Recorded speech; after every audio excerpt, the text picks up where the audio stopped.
This video is brought to you by PPLIR Europe, a not-for-profit community of European general aviation pilots dedicated to helping ourselves and others to use our licenses to the full. We share our passion for flying through mutual exchange of expertise, experience, information, inspiration, and education. We also assist regulators in framing legislation that affects all GA pilots. We're almost all volunteers and do it because we love it, though we do also need to raise a little money, mainly to fund our representation and lobby activities. Please join us, improve and broaden your own flying, enjoy belonging to a community of like-minded pilots, and help us represent you.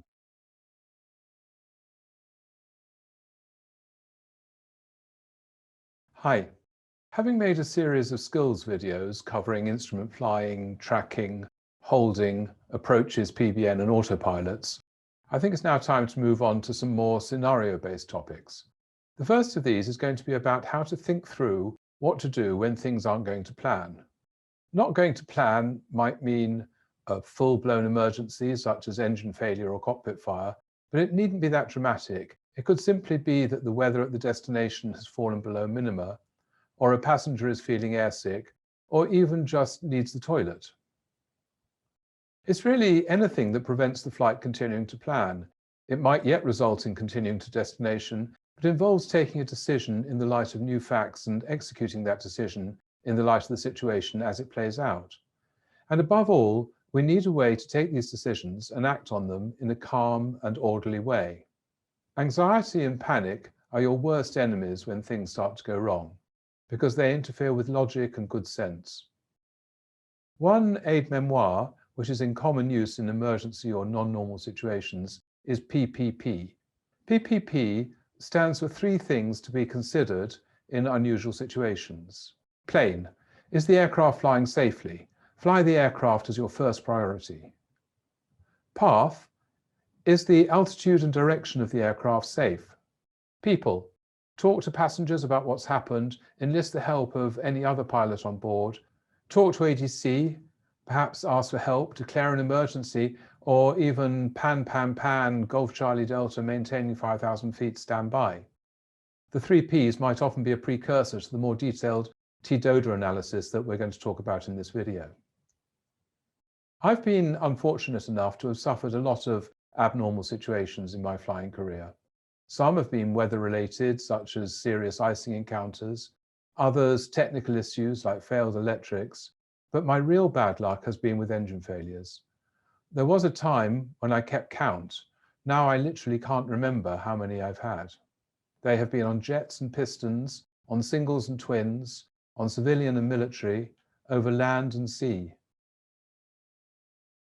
I have, however, been fortunate enough never to have landed off a runway. So, though I would never describe myself as an expert in losing engines, I certainly have way above average experience of doing so. I've learned how to remain calm and focused. I particularly remember one, many years ago, when I was in a single piston midway over the widest part of the English Channel, between the Isle of Wight and Guernsey, when the engine ran rough and then stopped. This was long before I was formally trained in the techniques I'm going to talk about on this video, but I do remember the first thing I did, which was to turn to my ashen-faced then girlfriend and say, "We're at 10,000 feet, we're descending at 500 feet a minute, we have 20 minutes to sort something out." And that, though spontaneous, not taught, is exactly the starting point of the technique I'm going to discuss in this video, Tdodar. The three introductory things to say about Tdodar are that 1. It's not an alternative to abnormal and emergency checklists, it's an adjunct. It's mostly about what you do after the checklist is complete, but it may also help you decide which checklist to use and when. 2. There are many other techniques, and the point of making a video about this one is not to say it's the best, it's simply to ensure that you have a technique that you can immediately put into action. When your house is on fire is not the time when you refuse to use an iPhone in favor of an Android. And 3, this technique only works if you use it. Maybe an obvious thing to say, but I've been training on the sim and on the aircraft, thoroughly briefed Tdodar, started a scenario, and boom, everything is thrown out of the window in a panicked urgency to do something. It reminds me of the best line from the best sitcom. Something must be done. This is something, therefore we must do it. But doing the wrong thing is worse than doing nothing. So the biggest takeaway from this video is not the particular technique to be used in unexpected circumstances. It is a deeply ingrained ability to recognize that you are in an unexpected situation, and then to make yourself use the technique methodically and fully without a sense of panic. I can't teach you not to panic, but I can suggest a way that you can teach yourself. Every time you're in a situation where you don't really need to engage your brain, on a dog walk, in the shower, on a train journey, just put yourself in your mind into a scenario. It needn't be losing an engine over the sea, but maybe smoke in the cockpit resulting in you having to turn the battery master off, or a call from your departure airfield to say a wheel has fallen from your aircraft on takeoff. Use your imagination, and then, using the technique I'm about to talk about, just walk yourself through the next 30 minutes, decision by decision. If you'd like to try a simple example, imagine you're flying a Piper Arrow, a simple aircraft with retractable gear. After takeoff, you operate the gear switch, the 3 greens vanish, but the red light, gear in transit, stays on. Apply Tdodar. You can consider this scenario in several varieties, departing from a private strip, departing from a regional airport, departing from your maintenance base, etc. If you have that practice of thinking it through in a safe environment, then there's hope that when it happens for real, you can think it through calmly and logically because you've practiced. So that's the big takeaway from this video. Not the value of a particular technique, but having a technique at your fingertips and the presence of mind to apply the technique. The technique I'm going to describe is Tdodar. It's used widely in UK airlines. I'm not sure where else it's used, but it seems to work for us. Tdodar is not a linear process of steps, but a loop that runs continuously from when the situation arises to when it's finally resolved, which normally means landing and engine switched off. The elements in the loop are time, diagnosis, options, decision, act, review. The time element is the most recently added to the original Dodar sequence. It's a measure of how long we have to act. It's a combination of 2 important elements. The first is, do we have enough time to go through the rest of the steps? If you suffer an engine failure during the takeoff run, there isn't time for a long think. In the aircraft I'm talking about here, the usual range of Cessna 172 to Navajo, there's no option to continue the takeoff. So the only thing you can do is bring the aircraft to a stop in a straight line. The actions are instinctive memory items, executed immediately. There's no time for anything else. The second use of time is to determine how long you can afford for the rest of the process. Think of the example I gave a minute ago. I knew my altitude, I knew my rate of descent, so I knew exactly how long I had. Another example is if fuel is limited.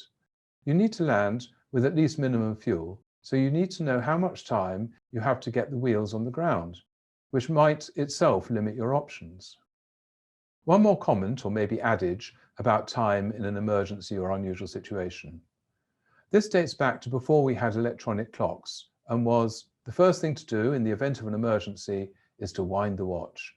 This simply meant that you should stop the feeling of urgency or panic by doing something mundane that slows the brain down and gives it a chance to process. I remember that in my twin jet days, if we got an engine fire on rotation, a situation that many might think of the direst emergencies, there was only one immediate action, which was to acknowledge and thereby silence the warning bell.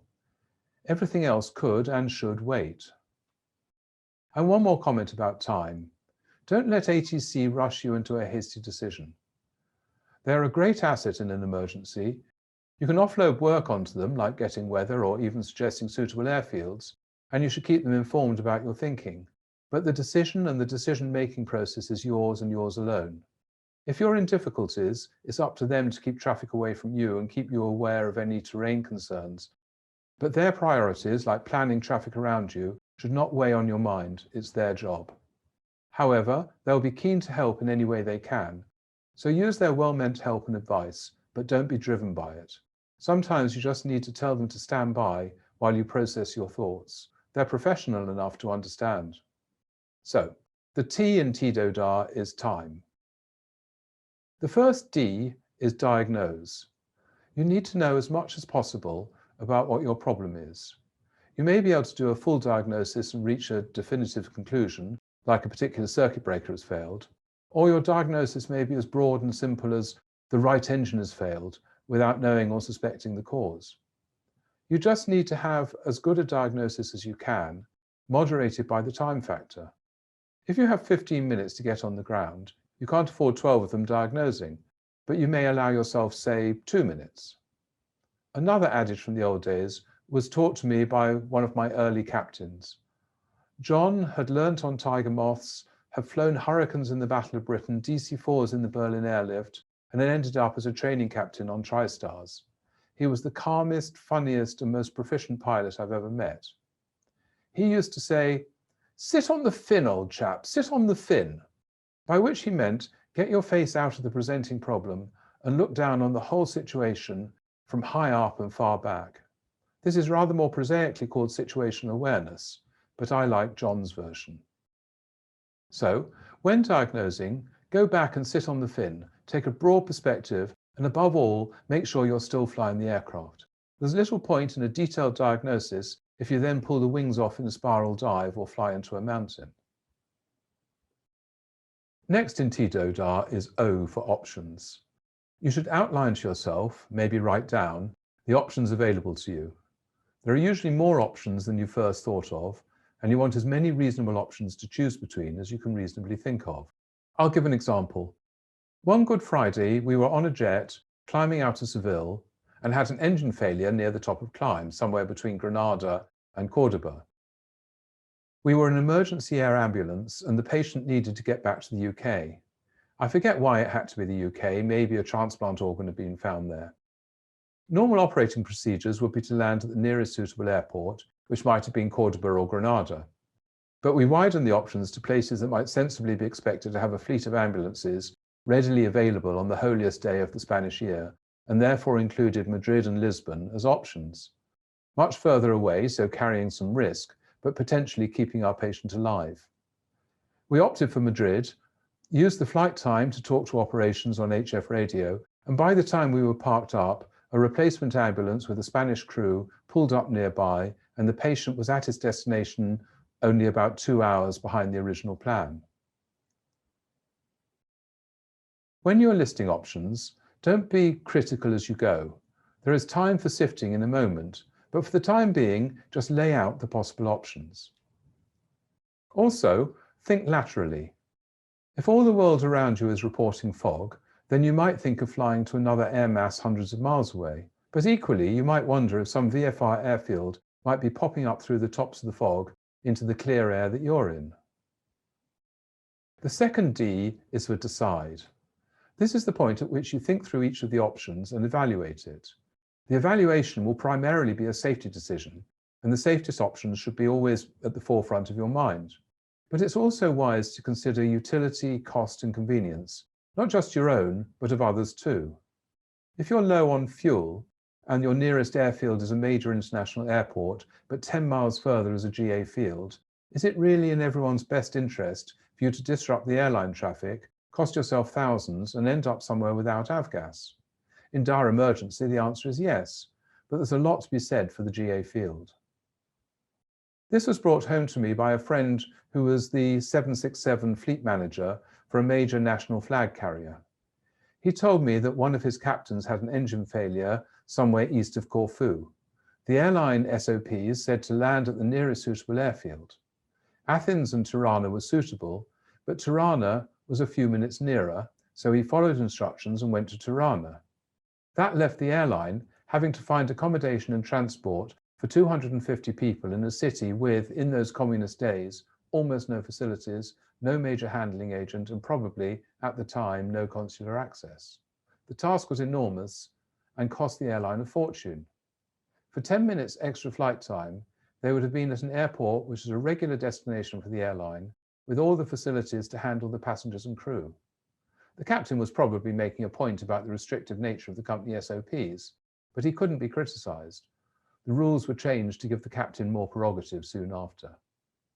So, safety first, but also consider other ancillary factors that don't detract too much from safety. Sometimes you'll have to make a judgment call between different safety factors. Are you going to arrive at a big airport with long runway and professional fire engines, but without enough fuel for a diversion? Or are you going to go to a GA airfield with a Land Rover manned by maintenance staff, a 700-meter runway, but with enough fuel to go somewhere else? That is the judgment call in the decision. The A stands for ACT. In the airline world, they also refer to assign, but in our aircraft, I'm assuming single crew and that we're going to enact our own decisions. This is the point at which we put our plan into action. Depending on the T for time at the beginning, it could be many minutes from when the occurrence started to when we act. If that period of time could potentially take us in the wrong direction, we might choose to enter a hold or orbit while we go through the thinking. So far, we've recognized we have an issue. We've determined how much time is at our disposal. We have diagnosed, thought through the options, and decided on one option and enacted it. Is that it? Is the die cast? Do we just wait to see how it all works out? Well, of course we don't. We now get to the R of TDODAR, review. We want to know whether our action has either resolved the situation completely or continues to be the best thing to be doing. So we review the situation by starting the whole process again. There are two schools of thought about whether we loop back to diagnose or all the way back to time. I used to think we should just go to diagnose, but I'm now more inclined to think that we should reassess the time element. It may be, for example, that we're encountering unexpected headwinds, or the rate of fuel leak has increased, and time may be more of a factor than we first thought. Conversely, the fire may have gone out, and we can now try to get to an airport rather than land in a field, so we have more time. Why leave time out? It only adds a moment to the process. So we now go through the whole process again and again. Is our diagnosis still correct? Have any more options come available or been lost?